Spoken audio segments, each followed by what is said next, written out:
Hello my dear students, क्या हाल हैं। I hope आप सब बढ़िया होंगे।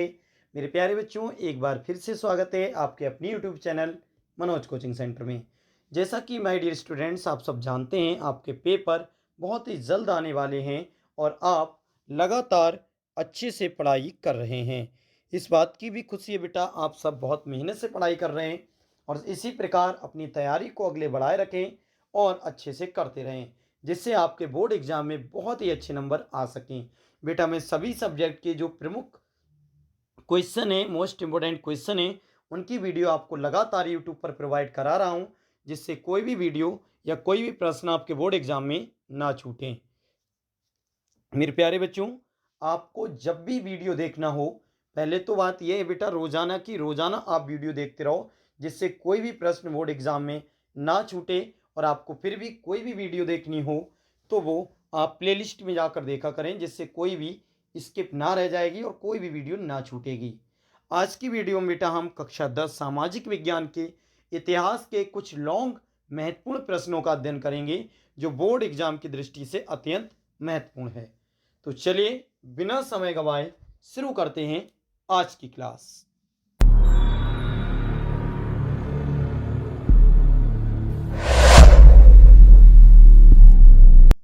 देखिए मेरे प्यारे बच्चों, यहाँ पर क्वेश्चन नंबर 4 है। मैंने आपको बताया था प्रत्येक वीडियो में कि आप नंबर पे ना जाएंगे, आप नंबर पे ना जाके केवल प्रश्न देखेंगे।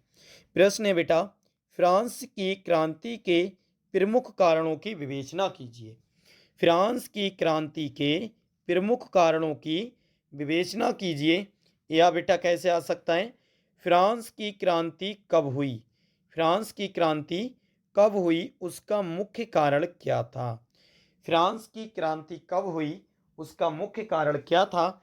और ये बेटा 2021 और 2022 में आया हुआ प्रश्न है।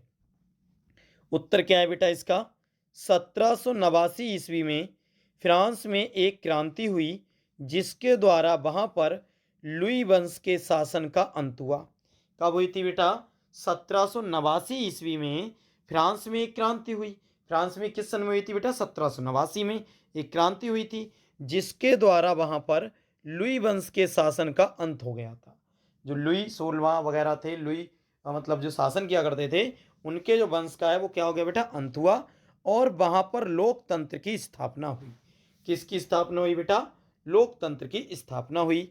इस क्रांति के प्रमुख कारण निम्नलिखित थे। अभी पूछा है ना, इसमें कारणों की व्याख्या कीजिए, कारण लिखिए। तो कह रहे हैं इस क्रांति के प्रमुख कारण निम्नलिखित थे। तो एक एक करके हेडिंग डाल के हम पढ़ेंगे अच्छे से बेटा। तो पहला कारण है अयोग्य शासक। क्या है बेटा? अयोग्य शासक। फ्रांस की क्रांति के समय यहाँ पर लुई वंश का शासन था, जिसका शासक लुई 16वां था। कौन था बेटा? लुई 16वां। ये रोमन में 16 लिखें। लुई 16वां था। वह एक अयोग्य, जिद्दी और अदूरदर्शी, कर्तव्यहीन शासक था। वह सुधारों का पक्षधर नहीं था, बल्कि अपनी निरंकुशता का को कायम रखना चाहता था। इस कारण जनता उसके विरुद्ध हो गई। इस कारण जनता कैसी हो गई? उसके विरुद्ध हो गई थी। तभी तो उसे क्या है? अयोग्य शासक। यही तो थे फ्रांस की क्रांति के मुख्य कारण कि हुई क्यों थी। इसीलिए हुई थी बेटा, क्योंकि वहां का शासक ही ऐसा था। ठीक है, चलिए अगला हेडिंग देखते हैं मेरे प्यारे बच्चों। अयोग्य शासक हो गया। अब देखते हैं दूसरा हेडिंग, ध्यान से समझेंगे बेटा। दूसरा हेडिंग क्या है? मध्यम वर्ग। यहाँ पर औद्योगिक क्रांति होने के कारण मध्यम वर्ग का उदय हो गया। यहाँ पर औद्योगिक क्रांति होने के कारण मध्यम वर्ग का उदय हो गया था, जिसमें छोटे उद्योगपति, डॉक्टर, वकील, अध्यापक और निम्न पदों पर कार्य करने वाले अधिकारी आते थे। कौन कौन बेटा? यहाँ पर औद्योगिक क्रांति होने के कारण मध्यम वर्ग का उदय हो गया था, जिसमें छोटे उद्योगपति, डॉक्टर, वकील, अध्यापक और निम्न पदों पर यानी नीचे पदों पर कार्य करने वाले अधिकारी आते थे। यह वर्ग नवीन विचारों और राष्ट्रीय भावना से ओतप्रोत था और लोकतंत्र का पक्षधर और निरंकुश राजशाही का विरोधी था। क्या था बेटा? राष्ट्रीय भावना से ओतप्रोत था और लोकतंत्र का पक्षधर था और निरंकुश राजशाही का विरोधी था। अतः जब जनता राजशाही के विरुद्ध हुई तो इसने उसका पूर्ण समर्थन किया। किसने? मध्यम वर्ग के लोगों ने पूर्ण समर्थन किया। किसका? जनता का। कब? जब वो राजशाही के कैसे हो गई? विरुद्ध हो गई थी। ये दूसरा कारण था बेटा क्रांति होने का। तीसरा देखते हैं, ध्यान से समझें इसे भी। तीसरा हेडिंग है बेटा आम जनता की दयनीय स्थिति। आम जनता की दयनीय स्थिति कह रहे हैं इस समय शासक उच्च वर्ग और कुलीन वर्ग जहां विलासितापूर्ण जीवन व्यतीत कर रहा था, वहीं आम जनता की स्थिति बड़ी दयनीय थी तथा लोग रोजी रोटी को तरस रहे थे। किसको तरस रहे थे बेटा? लोग रोजी रोटी को तरस रहे थे। आम जनता की इतनी दयनीय स्थिति हो गई थी बेटा कि लोग रोटी के लिए भी तरस रहे थे। ये कारण था फ्रांस की क्रांति होने का। अगले देखते हैं बेटा, चौथा प्रश्न, मजदूर वर्ग की दुर्दशा। चलिए इसे थोड़ा पहले ऊपर करते हैं, अच्छे से समझेंगे। कारण है बेटा ये क्रांति के। चौथा हेडिंग डालेंगे मजदूर वर्ग की दुर्दशा। इस समय फ्रांस में जो उद्योग स्थापित हुए थे उनमें मजदूरों के कार्य करने के लिए स्वास्थ्यवर्धक परिस्थितियां नहीं थीं। इस समय फ्रांस में जो उद्योग स्थापित हुए थे उनमें मजदूरों को के कार्य करने के लिए स्वास्थ्यवर्धक परिस्थितियां नहीं थीं। इनके काम के घंटे निश्चित नहीं थे, ना ही उन्हें उचित वेतन मिलता था। इनके काम के घंटे निश्चित नहीं थे, ना ही इन्हें उचित वेतन मिलता था। यदि कोई मजदूर किसी दुर्घटना का शिकार हो जाता था तो उद्योगपति उसे मुआवजा नहीं देते थे। यदि कोई मजदूर की बेटा जान चली जाती अगर फैक्ट्रियों में काम करते हुए, तो जो उद्योगपति होते थे जिनकी फैक्ट्रियां होती थी वो कोई मुआवजा नहीं देते थे। अगले देखते हैं बेटा, इस कारण इस वर्ग में असंतोष था, दुख था। मौका आते ही यह वर्ग क्रांति का पक्ष लेने लगा। जैसे ही मौका आया उसने क्रांति में वो शामिल हो गया। ये भी एक कारण था। अगले देखते हैं बेटा पांचवा, ध्यान से देखें। पांचवा है बेटा दार्शनिकों का प्रभाव। इस समय जो दार्शनिक वर्ग उदय हुआ या उदित हुआ उसने जनता को प्रशासन की दुर्दशा, न्याय व्यवस्था की कमियों व फ्रांसीसी समाज की बुराइयों से अवगत कराया। किसने कराया था? दार्शनिक वर्ग ने। इन्होंने जनता में क्रांतिकारी भावनाओं का संचार किया जिस कारण जनता क्रांति करने के लिए अग्रसर हो गई। इन्होंने क्या किया था? इन्होंने जनता में क्रांतिकारी भावनाओं का संचार किया जिसके कारण जनता क्रांति करने के लिए अग्रसर हो गई।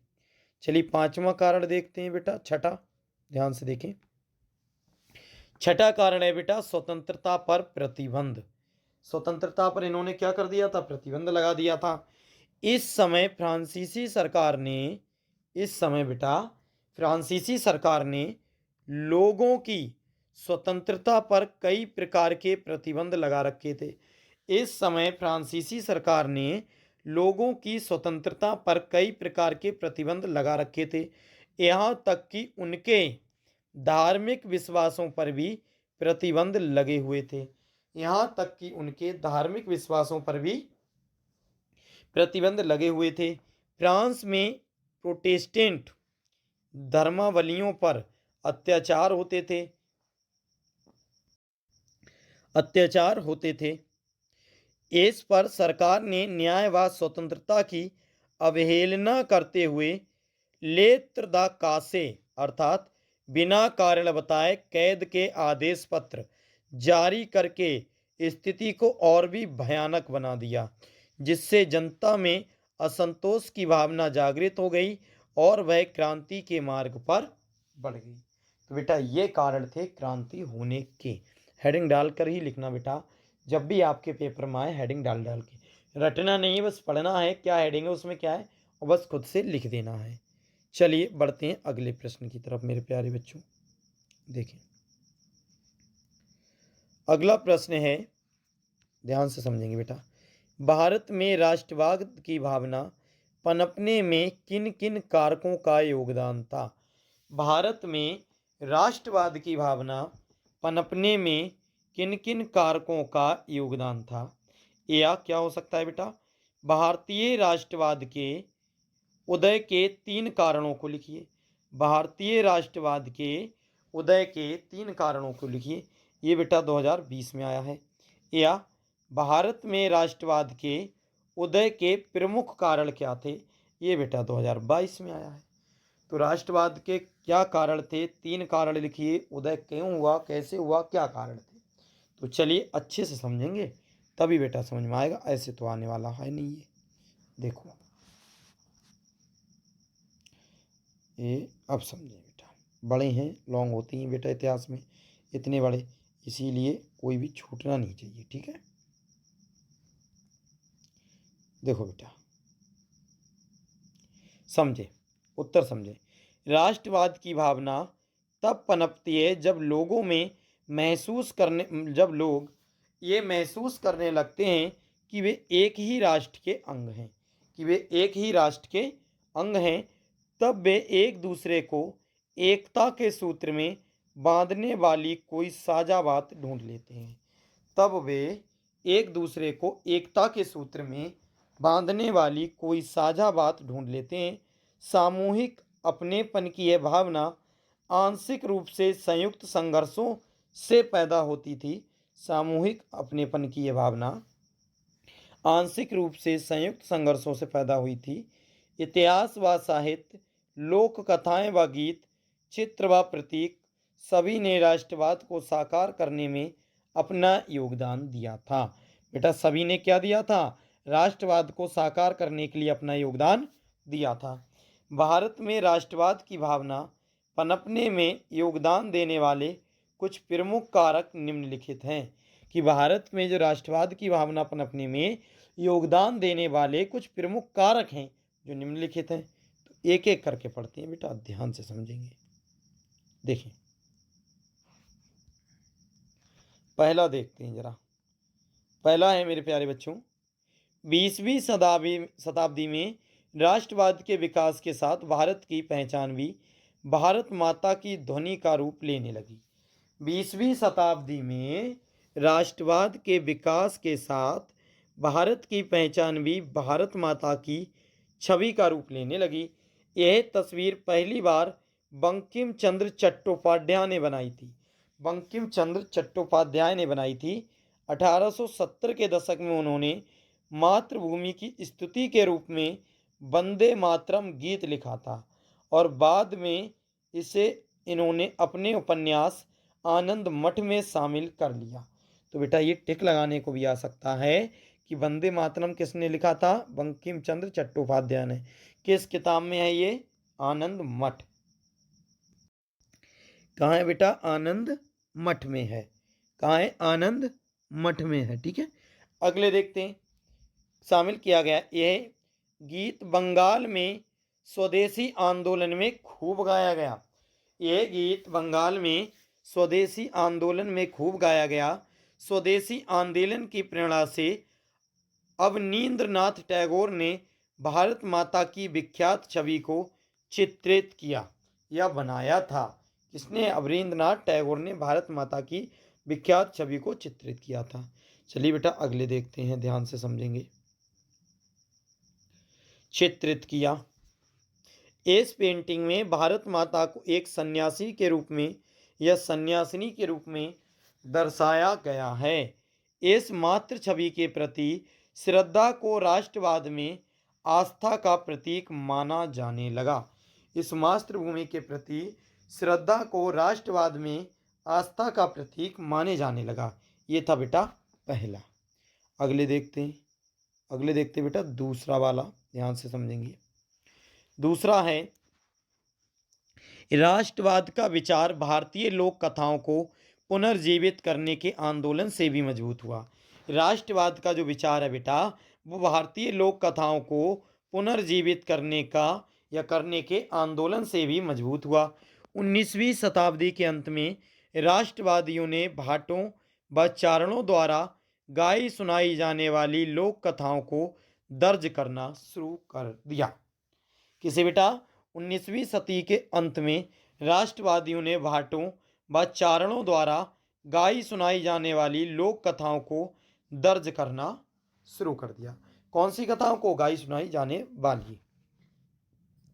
उनका मानना था कि यही कहानियां हमारी परंपरागत संस्कृति की तस्वीर पेश करती हैं।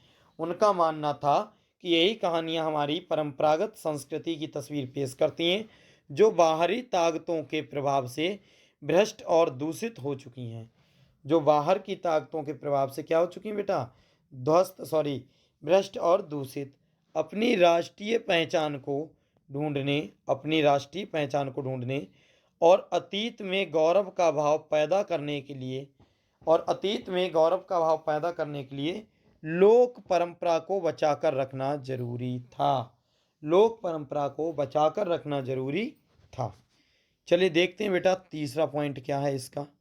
ध्यान से समझेंगे, अच्छे से आएगा बेटा। ये भी प्रश्न अच्छा है तो जरूर आएगा। देखिए तीसरा क्या है? राष्ट्रवादी नेता लोगों में राष्ट्रवाद की भावना भरने के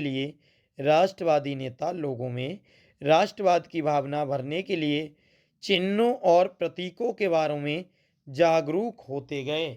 राष्ट्रवादी नेता लोगों में राष्ट्रवाद की भावना भरने के लिए चिन्हों और प्रतीकों के बारे में जागरूक होते गए। 1921 ईस्वी तक गांधी जी ने भी स्वराज का झंडा तैयार कर लिया था। 1921 ईस्वी तक गांधी जी ने भी स्वराज का झंडा तैयार कर लिया था। यह तिरंगा था, सफेद, हरा और लाल। इसके मध्य में गांधीवाद प्रतीक चरखे को जगह दी गई।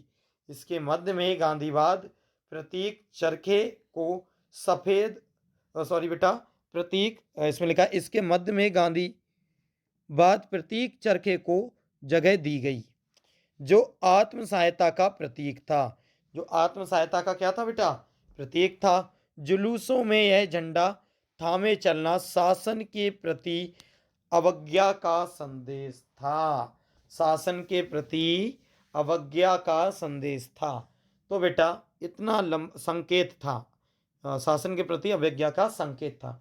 इतना बड़ा ये लॉन्ग था बेटा। एक अगर आप पढ़ेंगे तो इसके कारण भी बहुत आसान लगेंगे। पढ़ना है, पढ़ने के बाद में जो थोड़ा बहुत दिमाग में आ रहा है, अरे इसके विषय में बात थी, वही लिख दो, आपका क्वेश्चन तैयार है, रटना नहीं है। अगला प्रश्न है प्रश्न संख्या 5। आप नंबर को ध्यान नहीं करेंगे।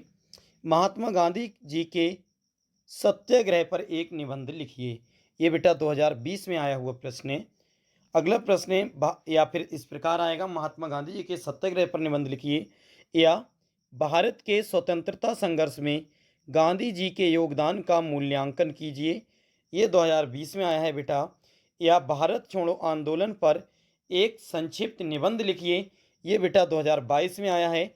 या महात्मा गांधी ने राष्ट्रीय अधीनता या स्वाधीनता संग्राम में सत्याग्रह एवं अहिंसा का किस प्रकार प्रयोग किया, कोई 2 उदाहरण दीजिए। ये बेटा 2022 में आया है। या इस प्रकार आए, महात्मा गांधी द्वारा चलाए गए किन्हीं 3 आंदोलनों के नाम लिखिए। तो बेटा इनमें से कोई भी प्रश्न आए, आपको जवाब केवल वही देना है, एक ही उत्तर। ठीक है, तो चलिए इसका आंसर देखते हैं मेरे प्यारे बच्चों। ठीक है, आंसर देखते हैं इसका। देखिए मेरे प्यारे बच्चों क्या है उत्तर है, महात्मा गांधी अप्रैल 1893 में दक्षिण अफ्रीका गए। कब गए थे बेटा? महात्मा गांधी 1893 में दक्षिण अफ्रीका गए थे, तथा जनवरी 1915 में वे भारत लौटे थे। कब लौटे थे बेटा? जनवरी 1915 में। उन्होंने एक नए तरह के आंदोलन के रास्ते पर चलते हुए वहां की नस्लभेदी सरकार से सफलतापूर्वक लोहा लिया था। इस पद्धति को वे सत्याग्रह कहते थे। क्या था बेटा? गांधी जी सबसे पहले अप्रैल 1893 में दक्षिण अफ्रीका गए थे, जहां जनवरी 1915 में वे भारत लौटे। उन्होंने एक तरह के जन आंदोलन के रास्ते पर चलते हुए वहां की नस्लभेदी सरकार से सफलतापूर्वक लोहा लिया था, और इस पद्धति को वे सत्याग्रह कहते थे। अगले देखते हैं। भारत आने के बाद गांधी जी ने कई स्थानों पर सत्याग्रह आंदोलन चलाया। जब वो बेटा भारत लौट आए थे तो उन्होंने कई स्थानों पर सत्याग्रह आंदोलन चलाया। 1917 ईस्वी में उन्होंने बिहार के चंपारण इलाके का दौरा किया और दमनकारी बागान व्यवस्था के खिलाफ किसानों को संघर्ष के लिए प्रेरित किया। 1917 ईस्वी में ही उन्होंने गुजरात के खेड़ा जिले के किसानों की मदद के लिए सत्याग्रह का आंदोलन किया था। क्या था बेटा? भारत आने के बाद गांधी जी ने कई स्थानों पर सत्याग्रह आंदोलन चलाया। 1917 ईस्वी में उन्हें बिहार के चंपारण इलाके का दौरा किया और दमनकारी बागान व्यवस्था के खिलाफ किसानों को संघर्ष के लिए प्रेरित किया। और 1917 ईस्वी में ही उन्होंने गुजरात के खेड़ा जिले में किसानों की मदद के लिए सत्याग्रह का आयोजन किया था। अगले देखते हैं बेटा, ध्यान से समझेंगे। देखो, कह रहे हैं फसल खराब हो जाने और प्लेग की महामारी के कारण खेड़ा जिले के किसान लगान चुकाने की हालत में नहीं थे। वे चाहते थे कि लगान वसूली में ढील दी जाए। 1918 ईस्वी में गांधी जी सूती कपड़ा कारखानों के मजदूरों के बीच सत्याग्रह आंदोलन चलाने अहमदाबाद जा पहुंचे। किसमें? सूती कपड़ा कारखानों के मजदूरों के बीच में सत्याग्रह आंदोलन चलाने कहाँ जा पहुंचे? अहमदाबाद जा पहुंचे। इस कामयाबी से उत्साहित गांधी जी ने 1919 ईस्वी में प्रस्तावित रॉलेट एक्ट के खिलाफ एक राष्ट्रव्यापी सत्याग्रह आंदोलन चलाने का फैसला लिया।